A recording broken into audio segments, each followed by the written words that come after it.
Doctor Nagasuri Venugopal గారి సంపాదకత్వంలో వెలువడిన గాంధీయే మార్గం 3వ వాల్యూమ్లో 3వ భాగం 4వ భాగం 25/9/24 అహింస ఇప్పుడు ఎలా సాధ్యం? దీనికి ఆంగ్ల మూలం దేవ్ దత్ పట్నాయక్ అనే రచయిత, తెలుగు అనువాదం చేగొండి చంద్రశేఖర్. వినియోగం అంటే హింస. ఆహారం బలిదానాన్ని కోరుదు. వినియోగం ఏది వినియోగం చేసినా అది హింసే. ఆహారం అనేది బలిదానాన్ని కోరు. మనం తినే ఆహారం ఉత్పత్తి కావటానికి మరేదో నాశనం అవ్వాలి. అది ప్రాకృతికమైన నియమం. గాలి, నేల, నీరు ఆధారంగా చెట్లు బతుకుతాయి. మొక్కలు, చెట్లు తిని ఆ జంతువులు మనుగడ సాగిస్తాయి. జంతువుల్ని మళ్ళీ జంతువులు ఆరగిస్తాయి. అలా ప్రకృతి సర్వం ఒక హింసా చట్రంతో రూపొందించి హింస నుండి విముక్తి లేదనే చెప్పాలి. ఆ హింసను గాంధీజీ ప్రపంచానికి పరిచయం చేశారు. ప్రజల్ని నియంత్రించే కార్యాచరణలో హింసను ప్రయోగించే శక్తివంతమైన రాజ్యాధికారాన్ని ఎదిరించటానికి ఒక పనిముట్టుగా గాంధీ చూపిన అహింస పేరు తెచ్చుకుంది. గాంధీజీ ప్రతిపాదించి రాజకీయాల్లో ఆచరించిన అహింస వెనక నైతిక ఆధ్యాత్మిక పార్శ్వం ఉంది. సైడ్ అంటమే. ఈ మాట గాంధీజీ చెప్పారు. ఆ మాట గాంధీజీ అహింస అనే సూత్రాన్ని రాజకీయ రంగంలోకి తీసుకుని రాకముందు ఆ మాట కేవలం పారమార్థిక వ్యవహారాల్లో మాత్రమే కనపడేది.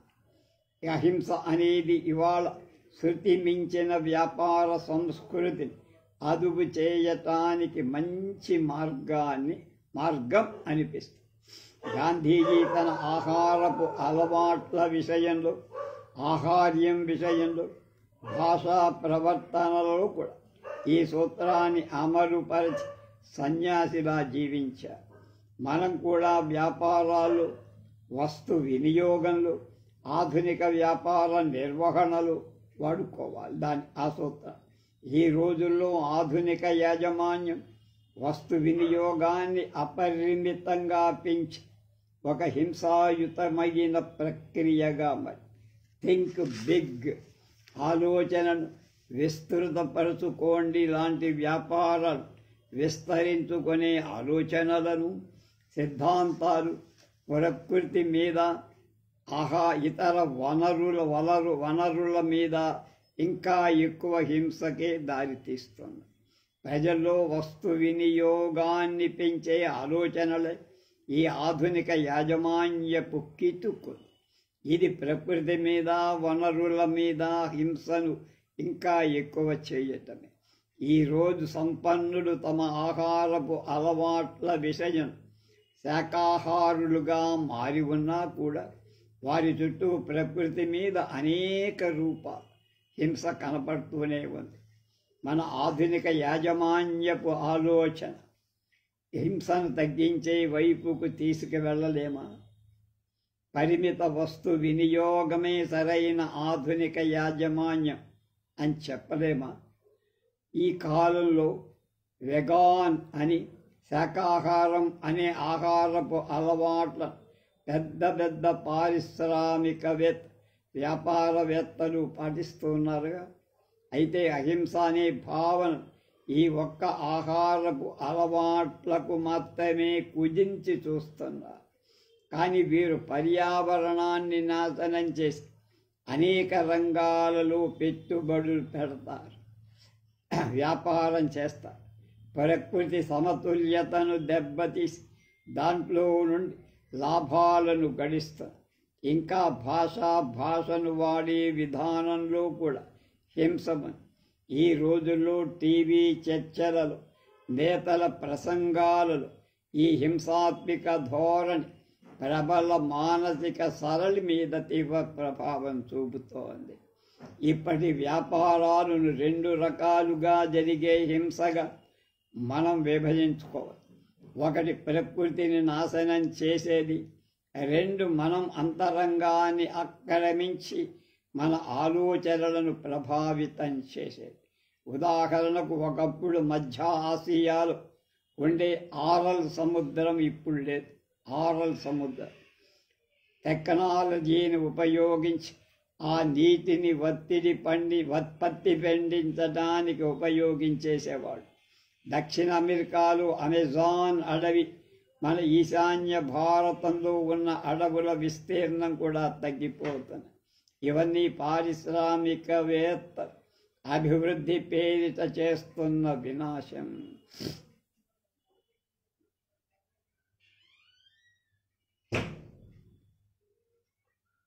ఇవి ప్రజాస్వామికంగా ఎన్నికైన ప్రభుత్వాలకు పెట్టుబడి సమకూర్చి తమ ఉనికిని తెలుపుకోగలుగుతారు.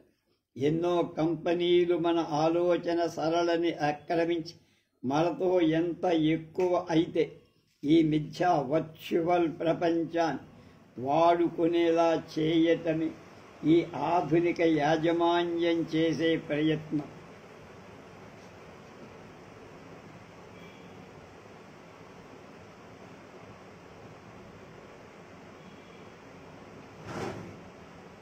దీనికోసం మానసిక శాస్త్రవేత్తలను, న్యూరో బయాలజిస్టులను ఆధారం చేసుకొని మానవ మేధో పరివర్తన అర్థం చేసుకొని ఆ సాంకేతికను ప్రజల్లోకి చొప్పిస్తారు. దోపిడీ, తస్కరణ అనే ఈ ఆధునిక యాజమాన్యపు అస్త్రాలుగా, విలువలుగా, లక్షణాలుగా మారిపోయాయి.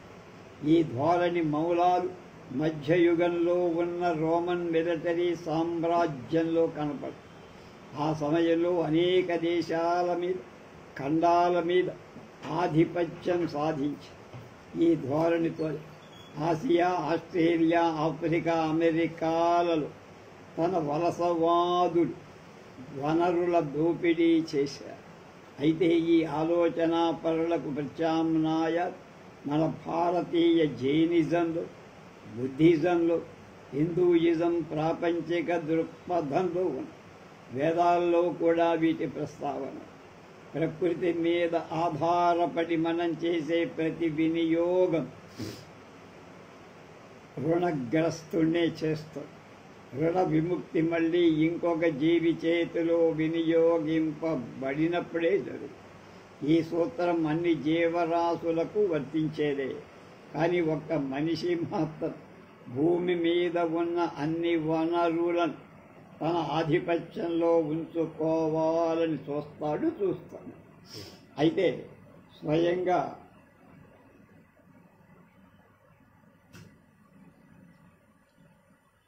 చంపకుండా, నాశనం చేయకుండా, చంపినప్పుడు కలిగే న్యూనత భావాన్ని కప్పించుకోవడం వ్యాపార సంస్కృతి కలిపి తను ప్రత్యక్షంగా చంపడు. తన తరపున వేరే వాళ్ళు చంపుతారు. అతని దగ్గర తీసుకొని వేరే రూపాల్లో తిరిగి డబ్బు ఇవ్వటం, పైకమో ఏదో ఇవ్వడానికి సంస్కృతిని పెంపొందించుకొని తినేవాడు ఇంకొక జీవి చేతిలో పడి ఆహారం కావడం అనే ఆలోచన నుండి మనకు ఆహారం ఇచ్చేవాళ్ళకి తిరిగి ఏదో ఒకటి ఇచ్చే సంస్కృతిగా మార్పు చెందింది. దీన్నే యజ్ఞం అన్నారు. క్విడ్ ప్రోకో అన్నా నేను. యజుర్వేదంలో దేహిమా దదామితే అనే నిర్వచనం యజ్ఞానికి అంటే నువ్వు నాకు, దానికి బదులు నేను కూడా ఇంకోటి నీకు ఇస్తా. ఇవాళ మనకు 5 ఏళ్లలో అలాగే పైన కేంద్ర ప్రభుత్వంలో జరిగేదంతా క్విడ్ ప్రోకే అంతే. కనుక మొత్తం మీద ఈ యజ్ఞ పరమార్థం ఏమిటంటే ప్రకృతి నుండి తీసుకోవటమే. ఎవరికి వాడేం రూపాయి ఇవ్వడు, మళ్ళా తిరిగి ఇవ్వడం కూడా.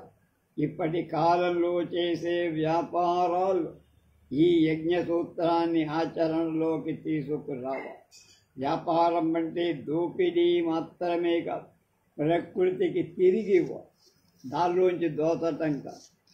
అలాగే అహింసను, దయను, విశాల దృక్పథాన్ని రోజువారీ జీవితాలు ఆచరణలోకి తీసుకొని రాకుండా కేవలం ధార్మిక విషయాల వరకే పరిమితం చేసినంత వరకు బిజినెస్ స్కూళ్లలో సంతృప్తి, పరిమిత వస్తు వినియోగం లాంటి విషయాల మీద కాదు, అపరిమితంగా వనరుల వినియోగం ఎలా పెంచాలి అని అవధులు లేని దురాశయాల మీద పాఠాలు చెబుతున్నంత వరకు ఈ హింసాయుతమైన ఆధునిక యాజమాన్యం కొనసాగుతూనే ఉంటుంది. దానికి ప్రత్యామ్నాయం గాంధీ ఆచరించిన రాజకీయ సూత్రాల నుండి స్ఫూర్తిగా తీసుకొని బోధించే అహింసా యాజమాన్యపు పాఠాలు. ప్రస్తుతం వాణిజ్యం ద్వారా ఒకవైపు ప్రకృతి వనరుల లూటు, మరొక వైపు మానవ మేధస్సు దోపిడీ జరుగుతాయి. రేవు పట్టణాలు, ఎయిర్పోర్ట్లు ఇవన్నీ కూడా ఈ క్విడ్ ప్రో కోలో జరిగిపోతున్నాయి. తర్వాత ప్రసిద్ధ ఆంగ్ల రచయిత దేవదత్ పట్నాయక్ ఇవాళ బిజినెస్ స్కూల్స్ హింసను మేనేజ్ చేయటం నేర్పిస్తున్నాయని, బిజినెస్ స్కూల్స్ హింసను మేనేజ్ చేయటం నేర్పిస్తున్నాయని వ్యాఖ్యానిస్తున్నారు. వితరణ, క్షమా, దయ వంటి అహింసాయుత లక్షణాలు కేవలం బోధనలో మిగిలిపోకుండా నిత్య వ్యవహారాలు అంతర్భాగం కావాలి. ఆ దిశలో బిజినెస్ స్కూల్స్ అహింసను ఎలా జీవన విధానాలు మేళవించాలో నేర్పడం అవసరమని 2022 ఏప్రిల్లో ది ఎకనామిక్స్ టైమ్స్ అనే ఆంగ్ల పత్రికలో ఆయన రాశారు. ఈ వ్యాస సారాంశం తెలుగులో మీకు ఇచ్చామన్నారు. ఇంగ్లీష్లో రాసిన ఆయన దేవదత్ పట్నాయక్, తెలుగు చేసిన ఆయన చేగొండి చంద్రశేఖర్.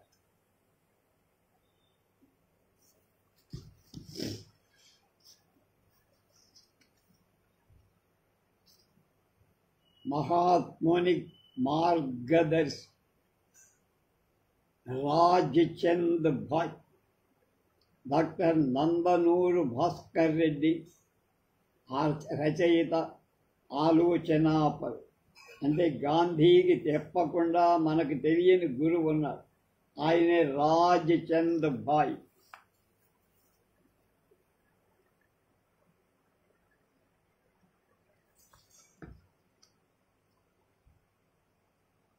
పుట్టుకతో అంతా సమానులే. తర్వాత కొందరు తమదైన ప్రత్యేక జీవన దృక్పథంలో మహాత్ములుగా ఎదుగురు. ఆ ఎదిగే క్రమంలో వాళ్ళు ఎన్నో సిద్ధాంతాలను, ఎందరో వ్యక్తుల నుండి స్ఫూర్తి పొందుతారు. స్వాతంత్రోద్యమ కాలంలో అశేష ప్రజానీకాన్ని పూర్తి ప్రదాతగా వెలుగొందిన గాంధీజీ తాను పొందిన వైనాన్ని, ఈ స్ఫూర్తి పొందిన విధానాన్ని ఈ విధంగా చెప్పారు. నా జీవితాన్ని ప్రధానంగా 3 వ్యక్తులు ప్రభావితం చేశారు. రాజ్చంద్ భాయ్ ప్రత్యక్షంగా Tolstoy the Kingdom of God is with in you అనే గ్రంథం ద్వారా, జాన్ రస్కిన్ అంటూ దిస్ లాస్ట్ అనే గ్రంథం ద్వారా పరోక్షంగా నన్ను ప్రభావితుల్ని చేశారు. మరి ఈ రాజ్చంద్ భాయ్ ఎవరు? ఈయన గాంధీజీని ఎలా ప్రభావితం చేశారు? రాజ్చంద్ ప్రస్తుతం గుజరాత్కు చెందిన మార్బి అనే పట్టణానికి దగ్గరలో ఉన్న వవానియా అనే పల్లెటూరులో 1867 నవంబర్ 11న జన్మించారు. ఆయన తల్లి దేవ్భాయ్ శ్వేతాంబర స్తనక్వసి జైన, తండ్రి రావ్జీ భాయ్ హిందూ వైష్ణవ్. ఆయనము జైనుడు, ఈమె వైష్ణవ్. ఈ రకంగా రాజ్చంద్ హిందూ జైన మతాల గురించి సవివరంగా తెలుసుకునే అవకాశం చిన్నతనంలోనే కలిగింది. కానీ రాను రాను అతను మనసు జైనం వైపు ఎక్కువగా మొగ్గుతుంది. రాజ్చంద్కు 7 ఏళ్ల వయస్సులో వాళ్ళ ఊరిలో బలిష్టంగా ఉన్న ఒకడు పాము కాటుతో చచ్చిపోయాడు. అప్పటికి రాజ్చంద్రుకి మరణం అంటే ఏమిటో తెలియదు. ఆ విషయాన్ని చెప్పమని తాతను ఒత్తిడి చేసి అతను మొదట నిరాకరించిన చివరికి మరణం అంటే ఆత్మ దేహం నుండి నిష్క్రమించడం మంచిది, అదేమిటో తెలుసుకోవాలని అతను శ్మశానం దగ్గరికి వెళ్ళి ఒక చెట్టు పైకి ఎక్కి దహన కార్యక్రమంతా ప్రత్యక్షంగా చూశాడు. దాంతో జనన మరణాల గురించి అతని మనస్సులో పుంఖానుపుంఖాలుగా ఆలోచనలు వచ్చాయి. ఆ క్రమంలో మెల్లమెల్లగా తన పూర్వజన్మ వృత్తాంతం అతడికి తెలిసింది.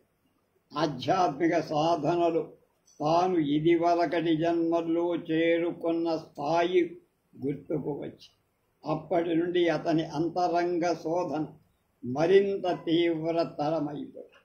7 ఏళ్ల వయస్సులో పాఠశాలలో చేరిన రాజ్చంద్ తన అసాధారణ తెలివితేటలు నెల రోజుల్లోనే లెక్కలు నోటికి నేర్చేసుకున్నాడు. 2 ఏళ్లలో 7 గ్రేడ్లు పూర్తి చేశారు. రామాయణ భారత ఇతివృత్తాల మీద పద్యాలు రాస్తూ 10 ఏళ్లకే ప్రసంగాలు చేయటం ప్రారంభించింది. పత్రికల్లో వ్యాసాలు పద్యాలు ప్రచురింపసాగాయి. కుచ్చి రాజస్థానంలో కూడా కవిగా అనేక ప్రశంసలు పొందారు. 13 ఏళ్ల చదువుకు స్వస్తి చెప్పి తన తండ్రి చేస్తున్న వ్యాపారంలో చేరారు. తీరిక సమయాలు అద్భుతమైన కవితలు రాశారు. రాజ్చంద్ తన అనన్య ధారణాశక్తితో 16 ఏళ్ల వయస్సు అష్టావధాన ప్రక్రియ చేపట్టి రోజు రోజు ప్రేక్షకుల సంఖ్య మరింత పెంచుకుంటూ వినూత్నమైన క్లిష్టతరమైన ప్రక్రియలను జోడించుకుంటూ 2-3 ఏళ్లకే శతావధానం చేసి అనేక బంగారు పథకాలతో సాక్షాత్ సరస్వతి అనే బిరుదు గడించారు.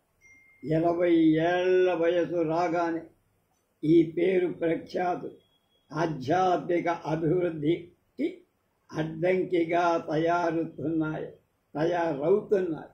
అభిప్రాయం కలిగి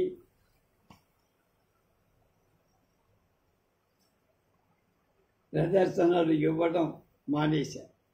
రాజ్చంద్ 1887లో నగల వ్యాపార కుటుంబానికి చెందిన జబక్ బేన్ అనే ఆమెను వివాహమాడి గృహస్థ జీవితం ప్రారంభించి ముత్యాల వజ్రాల వ్యాపారాన్ని కొనసాగించారు. వీరికి 2 అబ్బాయిలు 2 అమ్మాయిలు.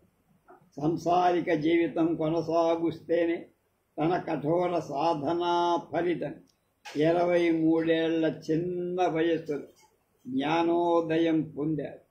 ఆ తర్వాత కూడా గృహస్థుడిగా వ్యాపారిగా 7 ఏళ్ల పాటు కొనసాగి తర్వాత పూర్తిగా శిష్యులకు తత్వాన్ని బోధించడానికే పరిమితం. జీవితం చివరి దశలో దీర్ఘకాలిక అజీర్ణ వ్యాధికి లోనై చిక్కి శల్యమైపోయి ఆరోగ్యం కోసం తీర ప్రాంత వాతావరణం అనుకూలంగా ఉంటుందేమో అన్న ఆశతో తన మకాం తీర ప్రాంతానికి మార్చినా ఏం లాభం కనపడలా. చివరికి 1901 ఏప్రిల్ 9 కుటుంబ సభ్యులు స్నేహితుల శిష్యుల సమక్షంలో తుది శ్వాస విడిచారు. ఆయన అతి చిన్న వయస్సులో కవిగా పండితుడిగా తత్వవేత్తగా జ్ఞాని ఎందరికో మార్గదర్శిగా ఆదర్శప్రాయుడిగా విశేష కీర్తిని సంపాదించారు.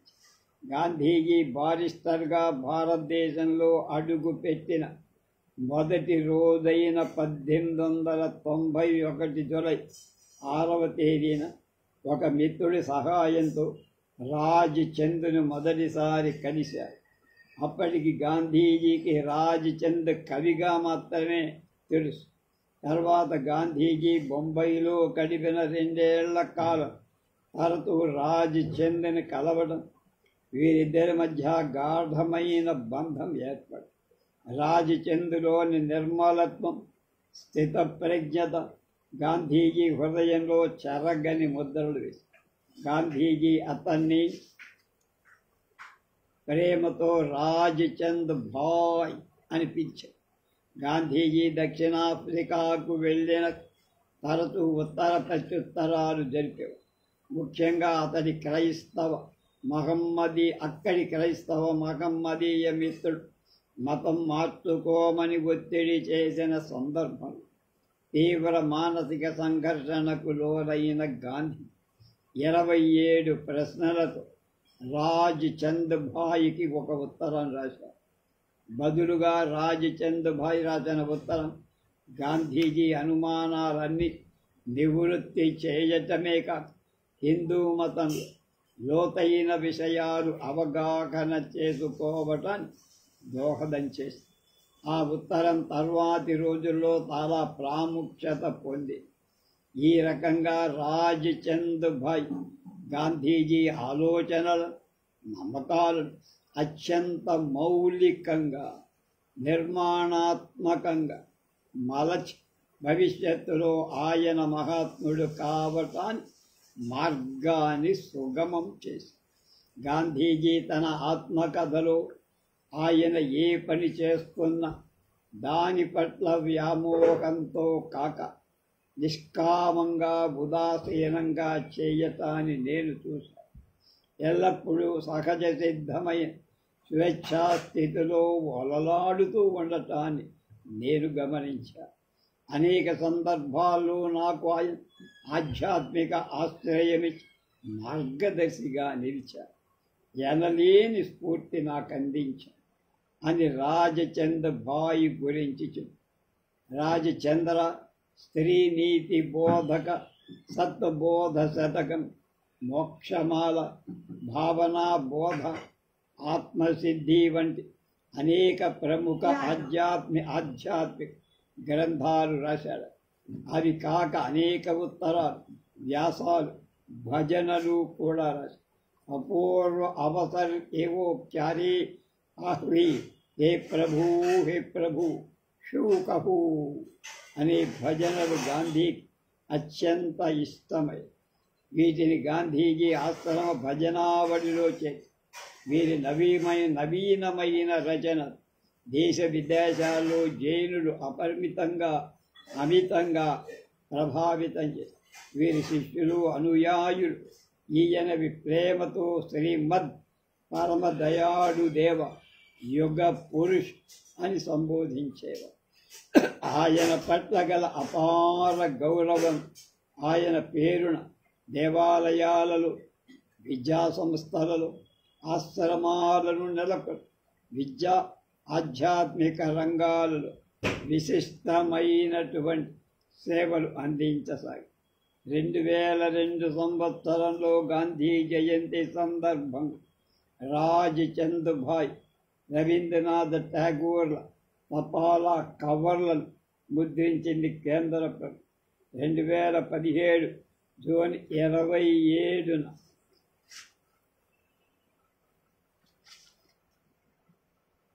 తేదీన ఆయన జన్మించి 150 ఏళ్ళైన సందర్భం భారత ప్రభుత్వం 10 రూపాయల, 150 రూపాయల స్మారక నాణేలు, తపాలా బిళ్ళలు అహ్మదాబాద్ సబర్మతి ఆశ్రమంలో వెలయించారు.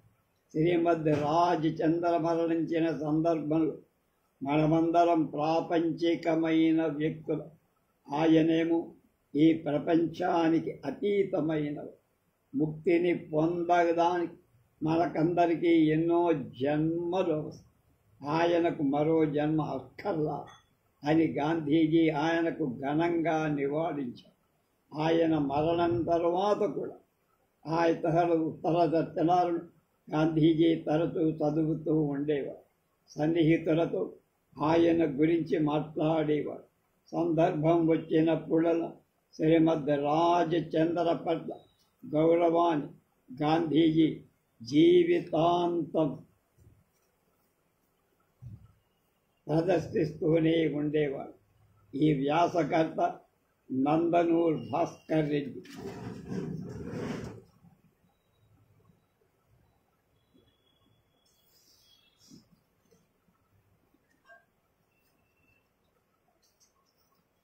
వ్యక్తిత్వం కోల్పోని పోరాటశీలి కస్తూర్బా గాంధీ.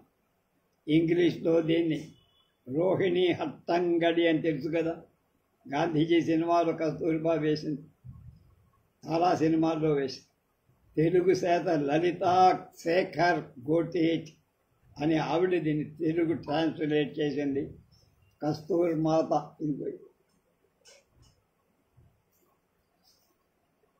నాకు కస్తూర్బా పాత్ర పోషించే అద్భుతమైన అవకాశం వచ్చింది. అట్టంగడి అంటారు. అది నాకు కస్తూర్బా అంతరంగాన్ని అధ్యయనం చేసేందుకు లభించిన అరుదైన అవకాశం. గాంధీజీ వ్యక్తిత్వ మహాప్రవాహంలో ఆమె కొట్టుకొని పోకుండా అత్యంత ప్రతిభావంతం తన జీవితానికి ఉనికి వ్యక్తిత్వాన్ని నిలుపుకో. ఆమె పెద్దగా విద్యాధికురాలు కాకపోయినా గాంధీజీ చెప్పే ప్రతి విషయాన్ని ఆమె ఆమోదించేది ఆమె తనదైన ఆలోచన రీతితో గాంధీజీ అభిప్రాయాలు, ఆలోచనలను ధైర్యంగా ప్రశ్నించేవారు. గాంధీజీ భావజాలాన్ని నిర్భయంగా ప్రశ్నించే బుద్ధిమందిలో కస్తూర్బా గాంధీ ఒకరు. కస్తూర్బాకు తన 13వ ఏట వివాహం. గాంధీజీ ఉన్నత చదువుల కోసం విదేశాలకు వెళ్లాల్సి వచ్చిన ఆమె తన అత్తారింట ఉండేవారు. కస్తూర్బా జీవిత ప్రారంభంలో కష్టాలను, అయోమయ పరిస్థితులు ఎదుర్కోవాల్సి వచ్చింది. తర్వాత ఆమె తనదైన జీవిత శైలిని వదిలి భర్తతో దక్షిణాఫ్రికా వెళ్ళింది. అప్పటికి గాంధీజీ బారిస్టర్ పూర్తి చేసుకొని సూట్లు వేసేవారు.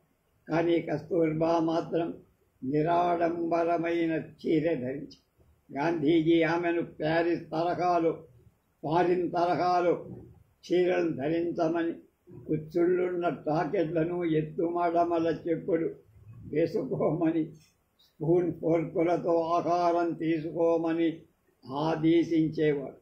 ఈ పద్ధతులన్నీ ఆమె కొత్త అయినా ఆమె తన జీవిత విధానాన్ని మార్చుకున్న. జీవన శైలిలో ఆమెకు ఇష్టం లేని, స్పష్టత లేని అంశాలను తీసుకోవటానికి తిరస్కరించింది. అప్పటి సమాజం భార్య భర్తల పట్ల విధేయంగా ఉండాలని శాసించేదిగా ఉంది. కానీ కస్తూరిబా ఆ పద్ధతులను ఒప్పుకోవాలి. గుర్తించాల్సిన అంశం మరొకటేమిటంటే గాంధీజీ కస్తూర్బాల మధ్య పెద్ద వయోభేదమేం లేదు.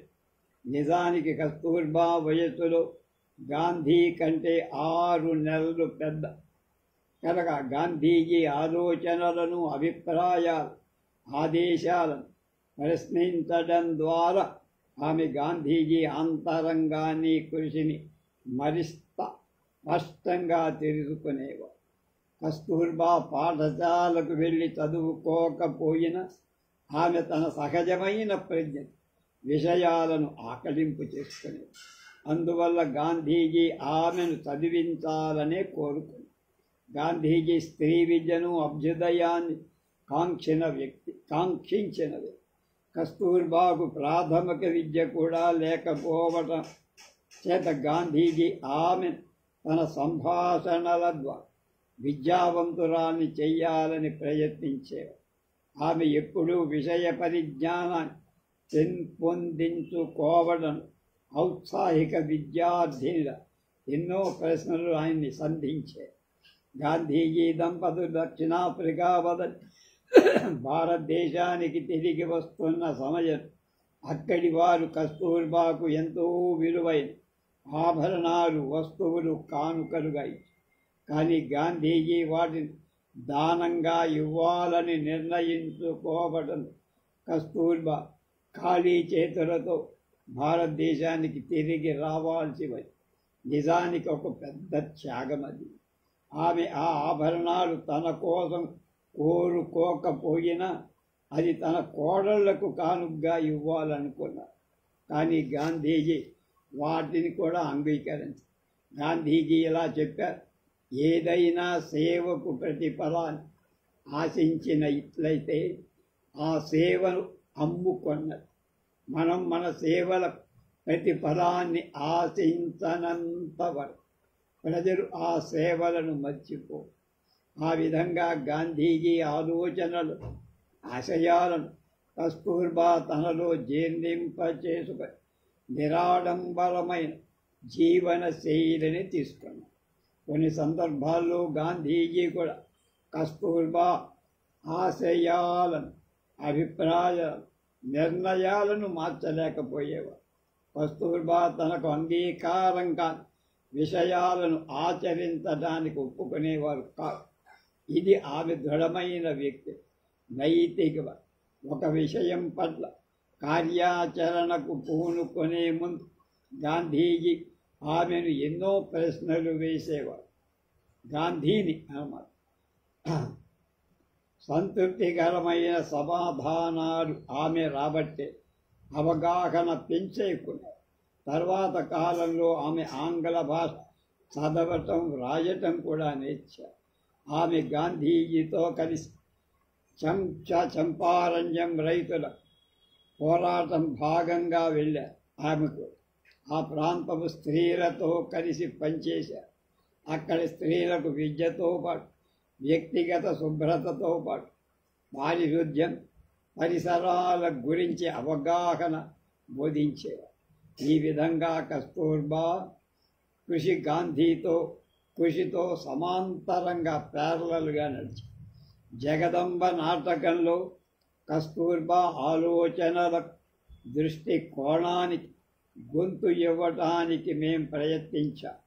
గాంధీజీ సేవను, కృషి గురించి మారుతున్న పరిస్థితులకు అనుగుణంగా కస్తూర్బా స్పందించేవారు.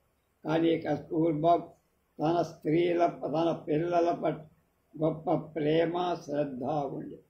ఆమె పిల్లలు హరిలాల్, మణిలాల్, రామ్దాస్, దేవదాసులు స్కూళ్లకు వెళ్ళరు. గాంధీజీ ఎక్కడ పనిచేస్తూ ఉంటే అక్కడ వాళ్ళు కూడా పనిచేసేవారు. అది ఆశ్రమంలో పని కావచ్చు, జైలు వెళ్ళిన సందర్భం కావచ్చు. కస్తూర్బా ఈ విషయం పట్ల అసంతృప్తిగా ఉండేవారు, అంగీకరించేవారు కాదు. పిల్లలు నిజ జీవిత ఘటనలు ఎంత వాస్తవికమైన అనుభవాలకు దగ్గరగా ఉన్నా వారు సాంప్రదాయకమైన విద్యను అందిపుచ్చుకోవటం లేదు అనే బాధ ఆమెకుండే. అంతే గాంధీజీ హరిజన ఉద్ధరణ కోసం చేసిన పోరాటం ఆయనకు ఎంతో గౌరవం తెచ్చిపెట్టింది. కానీ పిల్లల పట్ల గాంధీజీ అనుసరిస్తున్న విధానం కస్తూర్బాకి సమ్మతమయ్యేది కాదు. గాంధీజీ మిత్రుడైన డాక్టర్ ప్రాణ్ జీవన్ దాస్ మిగతా మొత్తం ఖర్చు భరించి గాంధీ పిల్లలు ఒకరిని ఇంగ్లాండ్లో చదివిస్తానని ముందుకొచ్చి, అయితే గాంధీజీ తన కొడుకు హరిలాల్, మణిలాల్కు బదులు తన మేనల్లుడు శగల్నాథ్ పంపించి ఫలితంగా హరిలాల్లో వ్యతిరేక భావాలు ఏర్పడ్డాయి. ఇంకా తన రెండవ కొడుకు మణిలాల్కు పొరుగు ఉన్న అమ్మాయితో ప్రేమ వ్యవహారం ఉందని తెలుసుకున్నప్పుడు గాంధీ కఠినంగా వ్యవహరించే నిర్ణయం. పరిస్థితిని పూర్తిగా అర్థం చేసుకోకుండా గాంధీజీ తీసుకున్న నిర్ణయం కస్తూర్బా ఆమోదం పొందదు. ఆశ్రమంలో అమ్మాయి అనారోగ్యంగా బాధపడుతున్నప్పుడు మణిలాల్ సేవలందించారు. వాళ్ళిద్దరూ ప్రేమలో పడటానికి కారణమై గాంధీజీ అంగీకరించారు. కానీ వెన్న వేడివి ఒక చోట ఉన్నప్పుడు వెన్న కరగడం సహజమని కస్తూరిబా అది. దాన్ని నిరోధించాలంటే వెన్న వేడికి దూరంగా ఉండరాదని దగ్గరగా ఉండరాదని. ఈ అంశం గాంధీజీ కస్తూర్బా మధ్య అభిప్రాయ భేదాలకు కారణం. ఆమె ఎప్పుడూ పిల్లల తరఫునే పోట్లాడేది. గాంధీజీ లేనప్పుడు ఆశ్రమ బాధ్యత నిర్వహించడంలో ఆశ్రమంలో ఉండే భిన్న వ్యక్తుల ఒక తాటిపై తీసుకురావటంలో కస్తూర్బా అసామాన్యమైన నేర్పును ప్రసరింపచేసేది. గొప్ప వ్యక్తులు భార్యలు వారి నీడల్లా బతుకుతారని నేను అనుకుంటూ ఉండేదా. కానీ జగదాంబ నాటకంలో కస్తూర్బా వ్యక్తిత్వాన్ని ప్రదర్శించేటప్పుడు ఆమె కేవలం గాంధీజీ భార్యగా మాత్రమే జీవించలేదని అర్థం చేసుకున్నాం. గాంధీజీ ఆశయ సాధనలు అన్ని విషయాలలో ఆమె ఏకీభవించకపోయిన జీవనయానంలో వారితో కలిసే నడిచారు. నేను ఒక స్త్రీగా ఆలోచించినప్పుడు కస్తూర్బాను చూసి గర్విస్తాను. ఆమె ఒక దృఢమైన అభిప్రాయాలను ప్రత్యేక వ్యక్తిత్వం కలిగిన స్త్రీ. గాంధీజీని వెన్నంటి నీడల నడిచినప్పటికీ ఆమె తన వ్యక్తిత్వాన్ని కోల్పోలేదు. ఈ కారణం చేత కస్తూర్బా గాంధీకి ఈక్వల్ సమబుద్ధిగా నేను అనుకుంటా. 1955 ఏప్రిల్ 11 జన్మించిన రోహిణి హత్తంగడి తెలుగు, హిందీ, మరాఠీ, గుజరాత్, కన్నడ భాషల సినిమాలలో సీతారామయ్య గారి మనవరాల్లో మంచి యాక్షన్. మురారి రంగస్థలం, బుల్లితెరలపై కన్నడ యక్షగానంలో నటించి రాణించినవి. తెలుగు ప్రేక్షకులకు సీతారామయ్య గారి మనవరాలు 1991, సీతమ్మ వాకిట్లో సిరిమల్లె చెట్టు 2013 వంటి సినిమాలలో ఆమె గుర్తుకో. కానీ రోహిణి ఇంతగా అనగానే ప్రపంచవ్యాప్తంగా రిచర్డ్ అటన్బరో తీసిన గాంధీ సినిమాలు కస్తూర్బా పాత్ర పోషించిన నటిగా గుర్తొస్తుంది. దీనికి ముందు కస్తూర్బా పాత్ర జగదాంబ మరాఠీ నాటకంతో రంగస్థలంపై 100 సార్లు నటించారు. అందువల్లనే అటన్బరో తన సినిమాలో హత్తంగడిని ఎంచుకున్నాడు. మరి ఇంతగా కస్తూర్బా పాత్రలో మమైకమైన రోహిణి హత్తంగడి ఏ విషయాలు కస్తూర్బా వ్యక్తిత్వంలో గమనించారు ఆ సంగతులే ఈ వ్యాసంలో రాశారు. గాంధీజీ 150వ జయంతి ఉత్సవాల సందర్భంగా రాజన్ వెలూకర్ 2019 22 మంది ప్రముఖులు రాసిన వ్యాసాలు గాంధీ A150 పేరుతో 260 పేజీల పుస్తకాన్ని సంకలనం చేసింది. జీకో సంస్థ ప్రచురించిన ఈ సంకలనంలో కస్తూర్బాయి గురించి రోహిణి రాసిన వ్యాసాన్ని తెలుగు పాఠకుల కోసం ఇక్కడ అనువదించి వేస్తున్నాం అన్నారు. పైనమో హత్తంగడి, కిందమో లలితా శేఖర్ గోటేటి కనపడతారు.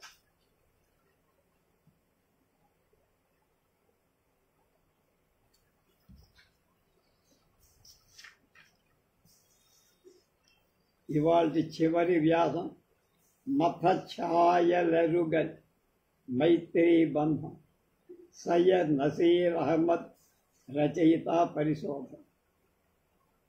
భారత స్వాతంత్ర సంగ్రామం చివరి అధ్యాయమైన జాతీయ ఉద్యమం దిశను శాసించి జాతిపితగా విఖ్యాతుడైన మోహన్ దాస్ కరమ్చంద్ గాంధీ ప్రజోద్యమాల వైపు మొదటి అడుగు వేసిన నుండి భారతదేశానికి స్వాతంత్రం సాధించేవారు ఇంట్లా బయత్ ముస్లిం ప్రముఖులు, ముస్లిం ఉద్యమకారులు ఆయనకు పూర్తి స్థాయి అండదండలు అందించారు. బారిస్టర్గా భారతదేశానికి వచ్చిన గాంధీ దక్షిణాఫ్రికాలో భారతీయ సంపన్న వ్యాపారి దాదా అబ్దుల్లా ఆహ్వానం మేరకు వారి లావాదేవీలో స్థానిక న్యాయవాదులకు సహకరించేందుకు 1892లో గాంధీని అక్కడికి పంపాడు ఆయన. దక్షిణాఫ్రికాలో భారతీయులు ఎదుర్కొంటున్న వివక్షతను స్వయంగా అనుభవించిన గాంధీ దాదా అబ్దుల్లా ఆయన సోదరుల వినతి మేరకు వివక్షతకు వ్యతిరేకంగా పోట్లాడటం ప్రారంభించారు. 1894 అబ్దుల్లా గృహంలో ఏర్పాటు చేసిన సమావేశంలో National Indian Congress Natal Indian Congress ఏర్పడి ఆ సంస్థ తొలి అధ్యక్షుడిగా దాదా అబ్దుల్లా, కార్యదర్శిగా గాంధీ. ఆ కారణంగా ప్రజాసేవ చెయ్యాలన్న తలం అప్పుడే మొదలు. అందుకు అక్కడ శక్తి చేకూరింది అని స్వయంగా గాంధీ తన ఆత్మకథలో రాసుకున్నారు.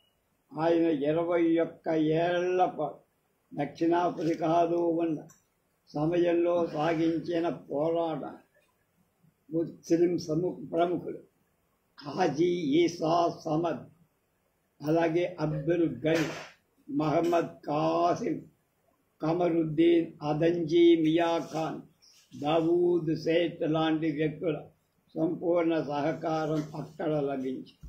ఆ సమయంలో దాదా అబ్దుల్లా మహాత్మా గాంధీకి ఎన్నో విధాల సేవల తోడ్పాటు అందించడంలో దాదా అబ్దుల్లా ఆయనకు తండ్రిలా తోడ్పడ్డాడని ఆచార్య యోగేంద్ర యాదవ్ లాంటి చరిత్రకారులు వ్యాఖ్యానించారు. 1914లో దక్షిణాఫ్రికాలోని ఆశ్రమాన్ని వదిలిపెట్టి 1915లో గాంధీజీ ఇండియా వచ్చిన ఆయనతో పాటు దక్షిణాఫ్రికాలో గుర్రాల వ్యాపారం చేస్తున్న అత్యంత సంపన్నుడైన అబ్దుల్ ఖాదిర్ కూడా తన కుటుంబంతో సహా భారతదేశం వచ్చి ఆయన దక్షిణాఫ్రికాలో సాగిస్తున్న వ్యాపారాన్ని, సంపన్న జీవితాన్ని వదిలేసి మహాత్మా గాంధీతో పాటు ఆశ్రమ జీవితం గడిపారు. భారతదేశం వచ్చాక ఆయన కూడా గాంధీతో పాటు సబర్మతి ఆశ్రమంలో ముద్రణాలయం బాధ్యతలు చేపట్టారు. ఈ ముద్రణాలయంలో ఇమాం సాబ్గా గాంధీచే గౌరవింపబడిన అబ్దుల్ ఖాదర్, ఆయన సతీమణి ఇమాం సాహేబా, కుమార్తెలు ఫాతిమా, అమనా ఖురేషి కూడా సామాన్యులుగానే పనిచేశారు.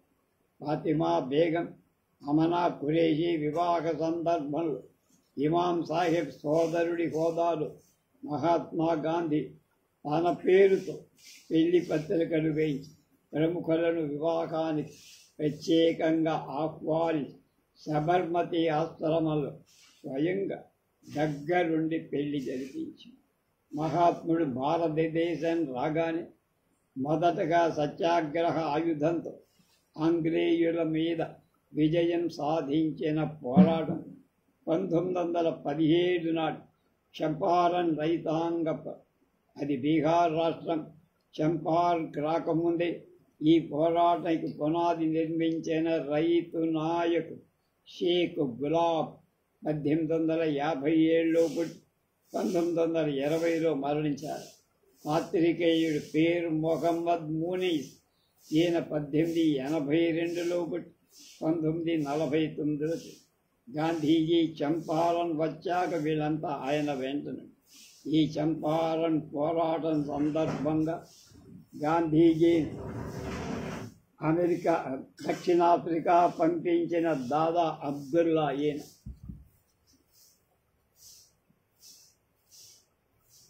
గాంధీతో పాటు వచ్చిన గుర్రాల వ్యాపారి ఈయన అబ్దుల్ ఖాదిర్.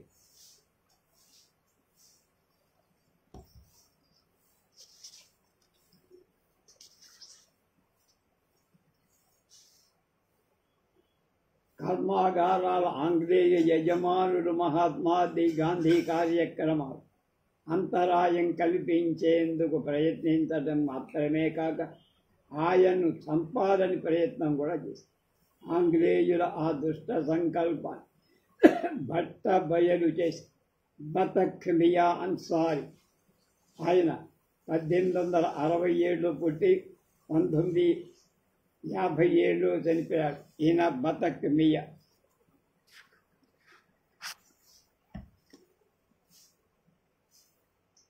మహాత్మా గాంధీ ప్రాణాలు కాపాడు. అందుకుగాను ఆయన ఆంగ్లేయుల ఆగ్రహానికి కూడా గురయ్యారు. తర్వాత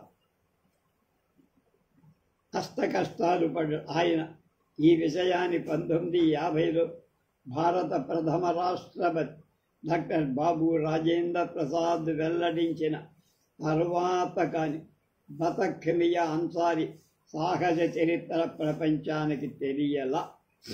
డాక్టర్ రాజేంద్ర ప్రసాద్ స్వాతంత్రోద్యమ చరిత్రలో అత్యంత ముఖ్యమైన ఈ సంఘటన బహిర్గతం చేయటం మాత్రమే కాక బతక్ మియా అన్సారీ కుటుంబ పరిస్థితులు విచారించి ఆయన కుటుంబాన్ని వ్యవసాయ భూమికి కేటాయించమని జిల్లా కలెక్టర్లకు ఆజ్ఞలించి విచారింపదగిన అంశం ఏమిటంటే ఆనాడు ప్రథమ రాష్ట్రపతి బహిరంగంగా జారీ చేసిన ఆదేశాలు ఈనాటికి కూడా పూర్తిగా అమలు కాకపో ఆంగ్లేయుల కుట్రను ఆనాడు బతక్ మియా అన్సారీ లాంటి వ్యక్తులు వమ్ము చేయకుండా ఉన్నట్టయితే ఆంగ్లేయ వలస పాలకుల పెత్తనం నుండి మన మాతృభూమి విముక్తి పొంది మనం అనుభవిస్తున్న స్వేచ్ఛా స్వాతంత్రాల పరిస్థితి ఏ విధంగా ఉండేదో, మన స్వాతంత్ర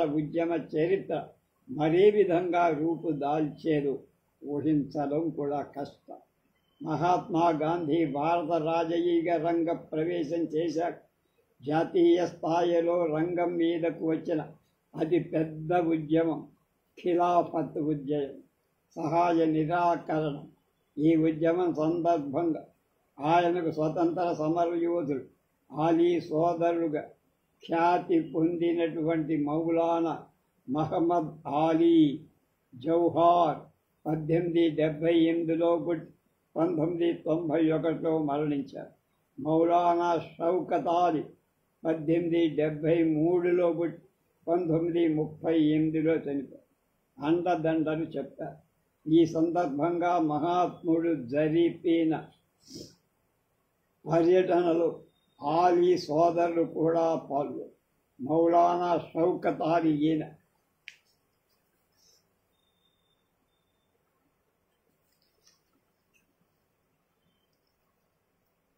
ఆనాటి నెహ్రూ నివేదిక ఏకీభవించని ఆలీ సోదరులు క్రమక్రమంగా భారత జాతీయ కాంగ్రెస్, ఆ తర్వాత గాంధీకి దూరం. ఆలీ సోదరుల తల్లి అబాదీ బానో బేగం తన పర్యటన జరిపిన సేకరించిన నిధులతో ఉద్యమానికి తోడ్పడి అబాదీ బానో బేగం 70 ఏళ్ల వయస్సులో కూడా ఉద్యమ నిధులు సేకరిస్తూ తీరుతున్నారు.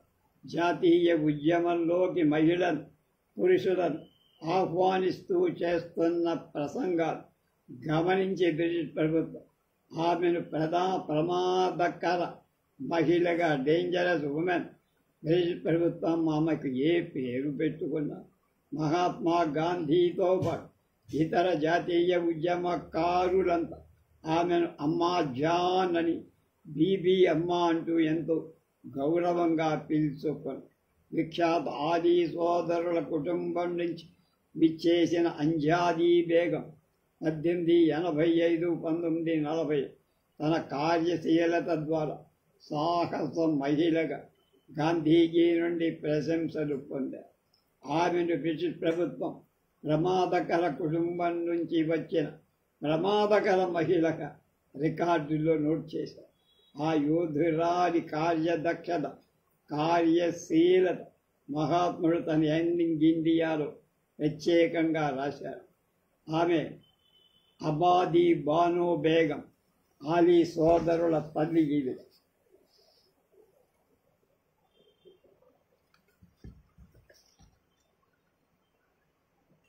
భారత స్వాతంత్రోద్యమ చరిత్రలో సరిహద్దు గాంధీగా విఖ్యాతుడైన ఖాన్ అబ్దుల్ గఫార్ ఖాన్ 1890లో జన్మించి 1988 అంటే 98 ఏళ్ళు జీవించి జాతీయ ఉద్యమంలో ప్రవేశించినప్పటికీ 1928లో మొదటిసారిగా మహాత్మాను చూశారు.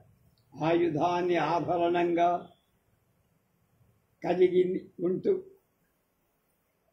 అంటే అహింస, మిత్రుడికి ప్రాణం ఇవ్వటానిక, శత్రువు ప్రాణం తీయటానిక ఏమాత్రం సంకోచించని పఠాన్ జాతి జనుల నాయకుడు ఖాన్ అబ్దుల్ గఫార్ ఖాన్ మహాత్ముడి అహింసా సిద్ధాంతం పట్ల ఆకర్షితులై మహాత్ముడి కార్యాచరణ యథాతథంగా అమలుపరుస్తూ జాతి జనులలో అంటే పఠాన్స్లో చైతన్యం తీసుకురావడం అత్యంత క్రూరంగా వ్యవహరిస్తున్న వలస పాలకుల వ్యతిరేకంగా అహింసోద్యమం నడపడానికి ఆయన ఖుదాయే ఖిద్మత్ గార్ భగవత్ సేవకుడు అనే సంస్థను 1929లో స్థాపించారు. ఈ భగవత్ సేవకులు అహింసా సిద్ధాంతాన్ని ఎంత వంట పట్టించుకున్నారంటే శాసనోల్లంఘన ఉద్యమంలో భాగంగా 1930 ఏప్రిల్ 23 పెషావర్లో కిస్సా ఖానీ బజార్లో ప్రదర్శన జరపటానికి వచ్చి భగవత్ సేవకుల మీద ఆంగ్లేయుల పోలీసులు సైన్యం తుపాకులు ఎక్కుపెట్టి కాల్పులు జరుపుతున్న వారి మీద చిన్న రాయి ముక్క కూడా విసరగపోగా జట్టుగా ముందుకు వస్తూ ప్రాణత్యాగాలు చేశారు. కిస్సా ఖానీ బజార్ ఆనాడు శవాల దిబ్బ అయిపోయింది. మనకి పంజాబ్లో జరిగినట్టు అన్నమాట. తప్ప అహింసా మార్గం వదిలవాడు. ఈ పరిస్థితులను స్వయంగా పరిశీలించిన మహాత్ముడు సరిహద్దు గాంధీ అని ఆయనకు పేరు పెట్టారు.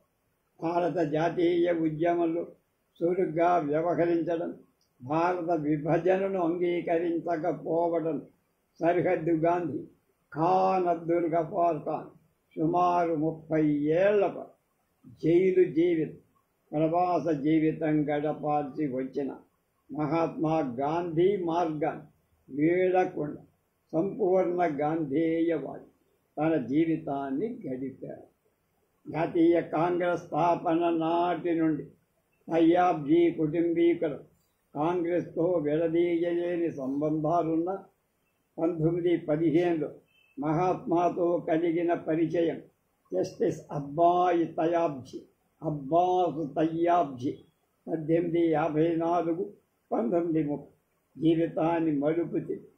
భారత జాతీయ కాంగ్రెస్ ప్రారంభించక ముందే అబ్బాస్ నాయకత్వంలో గుజరాత్ రాజకీయ పరిషత్ సహాయ నిరాకరణ ఉద్యమం చేపట్టి మహాత్మా గాంధీ ప్రేరణతో 1919లో అన్ని విలాసాల స్వస్తి చెప్పి స్వదేశీ ఉద్యమంలో భాగస్వామి అయ్యాడు. 80 సంవత్సరాల వయస్సులో ఖద్దరు ప్రోత్సహించేందుకు ఎద్దుల బండిలో విముక్తి వస్త్రాన్ని విక్రయిస్తూ గుజరాత్ రాష్ట్రంలో గ్రామాల్లో తిరిగిన వాడు. 1928 బార్డోలీ సత్యాగ్రహ కార్యక్రమం అనేక బాధ్యతలు తీసుకున్నాం. 30 మార్చి 12 ఏప్రిల్ 6 వరకు సాగిన దండీ యాత్ర సందర్భంలో బ్రిటిష్ ప్రభుత్వం గాంధీని అరెస్టు చేసిన ఆయన స్థానంలో అబ్బాస్ నాయకత్వం తీసుకున్నారు. ఆ మేరకు గాంధీజీ ప్రత్యేకంగా ఆదేశాలు కూడా ముందే ఇచ్చారంటే ఆయన పట్ల మహాత్ముడికి ఉన్న ప్రేమాభిమానాలేమిటో మనకు పండు వయస్సులో కూడా మొక్కవోని ధైర్యం, అనారోగ్యాన్ని కూడా లెక్క చేయి విముక్తి పోరాటమే ఊపిరిగా గాంధీ బాటన సాగిన జస్టిస్ అబ్బాస్ తయ్యాబ్జీ గుజరాతీ వజ్రం అని మహాత్ముడు ప్రశంసించారు. ప్రియ పుత్రికగా మహాత్మా గాంధీ దంపతులు పిలుపులకు నోచుకున్న బీబీ అమతసురాం 1907లో జన్మించి 1985లో చనిపోయింది.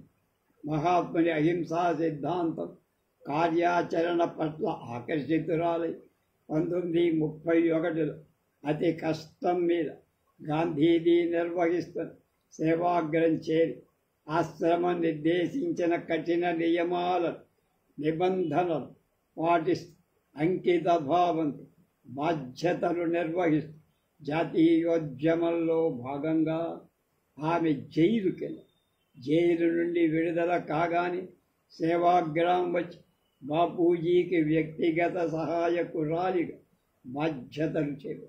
ఆయన సహాయకురాలిగా గాంధీజీ ప్రయోగాల్లో పాల్గొన్నారు. అలాగే గాంధీ సాగించిన అనేక పర్యటనలు ఆమె వెంట ఉంటూ సేవలు. మహమ్మద్ అలీ జిన్నా, ఖాయిదే ఆజం గొప్ప నాయకుడి పేరుతో విఖ్యాతుడు కావటంతో ఆమె పాత్ర కూడా ఉంది.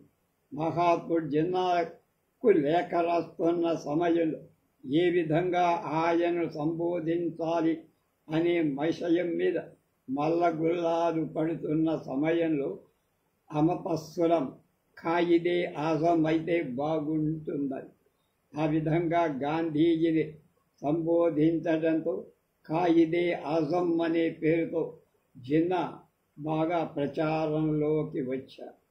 మత సామరస్యం, మత కలహాలు విజృంభించిన గాంధీజీ వెంట ఆమె వెళ్ళారు. వాయవ్య సరిహద్దు సింధ్, నౌఖాళీ ప్రాంతాలలో మత కలహాలు రగిలిన శాంతి సామరస్య స్థాపన ఆమెను తన దూతగా ఆ ప్రాంతాల్లో గాంధీ పర్యటింపచేసి ఆమె మత ఘర్షణ నివారణ 20 రోజుల పాటు సత్యాగ్రహ దీక్ష చేసి గాంధీజీ వారసురాలు అనిపించు. 1947 భారత విభజనకు చలించిపోయిన అమత్సురాం త్వరితగతిని ఆ ఆవేదన నుండి బయటపడి గాంధీ మార్గంలో ప్రత్యేక కార్యదక్షతతో చివరి వరకు సాగారు.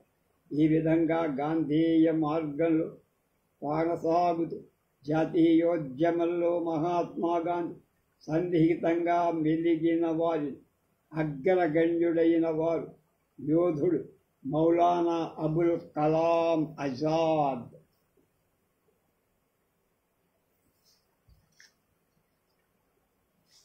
1888లో పుట్టి 1958లో చనిపోయారు. 1920 జనవరిలో మొదటిసారి గాంధీని కలిసి మాట్లాడారు. అప్పటి నుండి ఆయన అనుసరిస్తున్న ఆజాద్ విప్లవ బాటను వదిలి అహింసా మార్గాన ఖిలాఫత్ సహాయ నిరాకరణలో పాల్గొన్నారు. భారత విభజన వేర్పాటువాదాన్ని వ్యతిరేకించారు.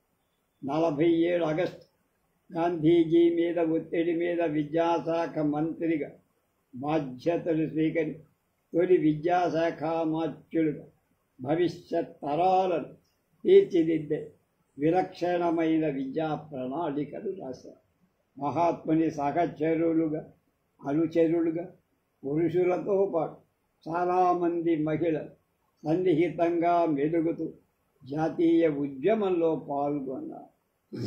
చివరి క్షణం వరకు గాంధేయ మార్గంలో ఉన్నారు. మహాత్ముని ఆదేశాల మీద గుజరాత్లో గాంధేయ మార్గంలో సాగిన అన్ని పోరాటాలు సారథ్యం వహించారు. అమీనా తయ్యాబ్జీ గాంధీజీ ఉర్దూ భాష ఆయనచే వస్తాద్ బి అని బేగం రహనా తయ్యాబ్జీ అనిపించుకున్నారు. ఆమె కార్యాచరణ గాంధీ పలు లేఖల్లో పేర్కొంటూ ఆమెను ప్రియపుత్రి, చిరంజీవి, రహనా బేటీ రహనా, వస్తాదీ సాహెబ, పాగల్ రహనా అంటే పిచ్చిదమ్మ, భోలీ బేటీ అని సంబోధించేవాడు ముద్దు. వ్యాసాలలో జైళ్ళకు వెళ్ళకపోవడం, అపచారం అంటే జాతీయ ఉద్యమంలో చురుగ్గా పాల్గొనేందుకు ఆ దంపతులకు అనుమతించాల్సిందిగా పట్టుబట్టి మహనీయురాలే ప్రతిష్టాత్మక ధర్మపత్నిగా గాంధీ చేత పరిగణింపబడ్డారు బేగం ఖుర్షీద్ ఖ్వాజా. ఈ శీర్షికతో ఆమె 1896లో జన్మించి 1981లో మరణించి ఈ శీర్షికతో గాంధీజీ తన పత్రికలో వ్యాసం కూడా రాశారు. అసాధారణ దేశభక్తి అపూర్వ చిహ్నంగా పేర్కొనబడిన సకీనా లుక్మాన్ 1865లో పుట్టి 1860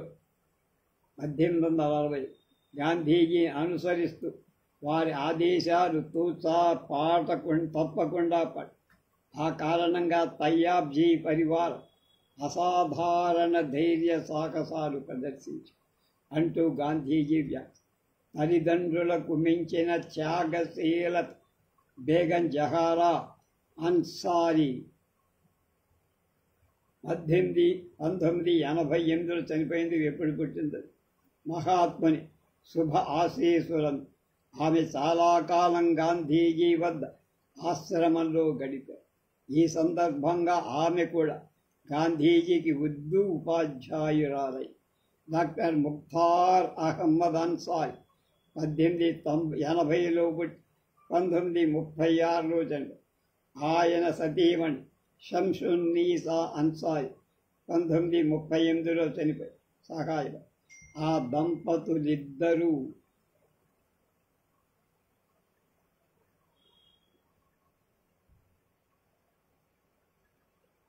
తమ సంపదను జాతీయ ఉద్యమ కార్యక్రమాలు ఎంతో ఖర్చు పెట్టారు.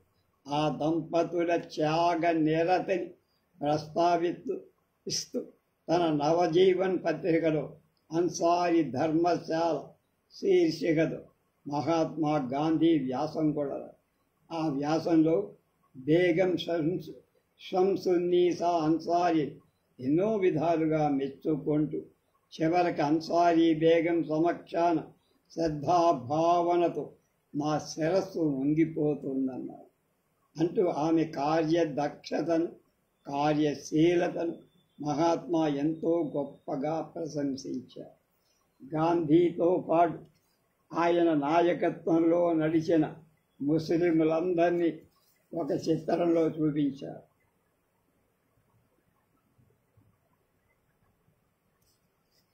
అలాగే ఈమె ఫాతిమా, షేక్ ఫాతిమా. ఈ వ్యాసం రాసిన వారు సయ్యద్ నసీర్ అహ్మద్. వీరు చివర ఉన్నవారు.